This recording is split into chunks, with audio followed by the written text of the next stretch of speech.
আপনিও জানলে চমকে যাবেন। ভাবতে পারবেন না আমাদের চেনা জানা বীরভূমেরই এক গহীন অরণ্যের মধ্যে একটা শ্মশানের ঠিক পাশে ব্রাহ্মণী নদীর তীরে লুকিয়ে আছে এক অদ্ভুত রহস্যময় মন্দির।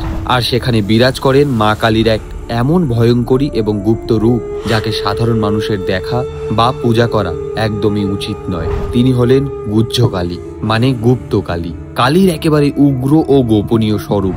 এই মন্দিরের গল্পটা শুরু হয় একটা স্বপ্নাদেশ থেকে, এক চুরি যাওয়া মূর্তি নিয়ে আর একজন ইংরেজ শাসকের অসীম লোভ নিয়ে। কিন্তু গুহ্যকালী আসলে কে? তার জন্মের ইতিহাসটা আরো ভয়ানক। পুরাণে বলা আছে একসময় দারুক নামের এক ভীষণ শক্তিশালী অসুর ছিল, তাকে বধ করেছিলেন এক দেবী। এরপর সেই দেবী মহাদেবের শরীরেই প্রবেশ করেন আর শিবের গলায় বিষের জন্যই তার শরীরটা কালো হয়ে যায়। এইভাবেই তিনি হয়ে ওঠেন বিষধরী, উগ্রচণ্ডা আর ভীষণ ভয়ঙ্করী গুহ্যকালী। আপনি যদি কখনো এই মূর্তিটার সামনে দাঁড়ান চমকে যাবেন, কারণ আমরা যেই কালীমাকে দেখে অভ্যস্ত সাধারণ কালী প্রতিমা, তার সাথে এই মূর্তিটার কোনো মিলই নেই। তার গায়ের রং গাঢ় কালো মেঘের মতো, জিভটা বেরিয়ে আছে, গলায় ঝুলছে 50টা নরমুণ্ডের মালা, এক হাতে রয়েছে বিশাল খড়গ আর অন্য হাতে জড়িয়ে আছে সাপ। আর সব থেকে অবাক করার বিষয় যেটি, তিনি বসে আছেন 5টা মুন্ডের ওপর একটি আসন করে, আর সেই আসনটাই রয়েছে সাপের ফনার ওপরে।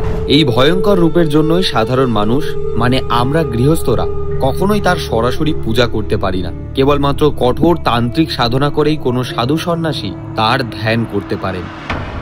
এবার আসি এই আশ্চর্য মূর্তিটার ইতিহাসে। বলা হয় আজ থেকে প্রায় হাজার হাজার বছর আগে মহাভারতের যুগের মগধরাজ জরাসন্ধই এই মূর্তিটি প্রথম তৈরি করেছিলেন। তারপর কত রাজা এসেছেন গেছেন, কত যুগ পার হয়েছে, মূর্তিটি এক রাজার হাত থেকে আরেক রাজার হাতে পূজা পেতে পেতে অবশেষে লুকিয়ে যায়। অনেক বছর পরে কাশীর রাজা চৈত সিং এর সময় এক সাধারণ কৃষক হঠাৎই তার জমি চাষ করতে গিয়ে মাটির নিচ থেকে খুঁজে পায় এই দেবী মূর্তিটি। কিন্তু এখানেই গল্পটা মোড় নেয়। তখন ভারত শাসন করছেন ব্রিটিশ রাজ, আর কাশীতেই থাকতেন ইস্ট ইন্ডিয়া কোম্পানির এক উচ্চাধিকারী ওয়ারেন হেস্টিংস। তার নজর পড়ে মায়ের এই অসাধারণ কারুকার্য খচিত মূর্তিটির ওপর। তার মনে একটি লোভ জন্মায়। তিনি গোপনে পরিকল্পনা করতে থাকেন কিভাবে এই মূর্তিটিকে ইংল্যান্ডে নিয়ে গিয়ে কোনো মিউজিয়ামে রাখা যায়।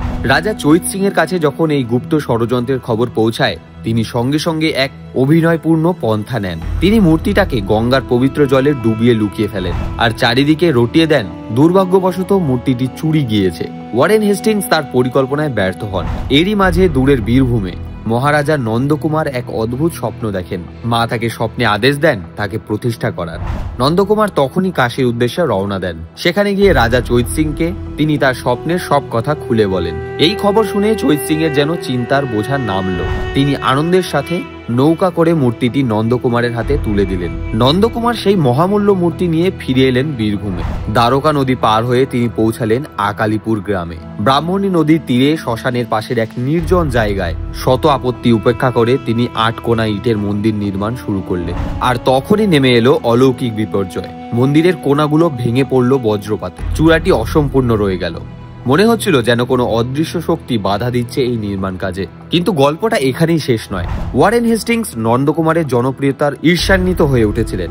তিনি নন্দকুমারের বিরুদ্ধে একটি মিথ্যা মামলা দায়ের করেন, আর সেই মামলায় অবিচার করে মহারাজা নন্দকুমারের ফাঁসির আদেশ দেওয়া হলো। লোকমুখে শোনা যায় যেই মুহূর্তে নন্দকুমারের ফাঁসি হলো, ঠিক সেই মুহূর্তেই দূরে আকালিপুরে মন্দিরের চূড়া ফেটে 2 টুকরো হয়ে গিয়েছিল, যেন মা নিজেই তার ভক্তের মৃত্যুর বেদনায় ফেটে পড়লেন।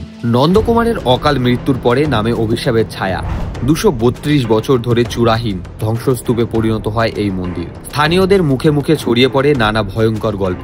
কেউই এগিয়ে আসতো না এই পুনর্নির্মাণে। লোকচক্ষুর আড়ালে এই মন্দির হয়ে উঠেছিল এক ভয়ঙ্কর রহস্যের আখড়া, যেখানে রাতারাতি নাকি শোনা যেত অদ্ভুত আওয়াজ, দেখা যেত অলৌকিক ঘটনা।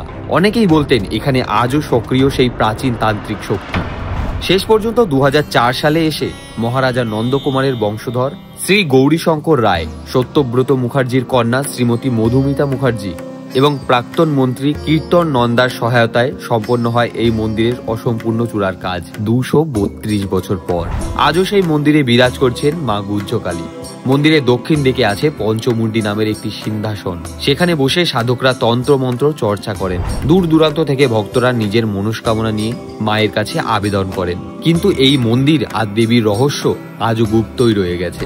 গুহ্যকালীর আরাধনা আজও হয় গভীর গোপনীয়তা আর রহস্যের আড়ালে। তাই বলছিলাম, আপনি যদি কখনো বীরভূমের পথে পড়েন তাহলে মনে রাখবেন, এখানকার আনাচে কানাচে গাছপালার আড়ালে এমনই নীরব রহস্যময় ইতিহাস লুকিয়ে আছে, যার অনেক কিছুই হয়তো চিরকাল মানুষের অজানা থেকে যাবে।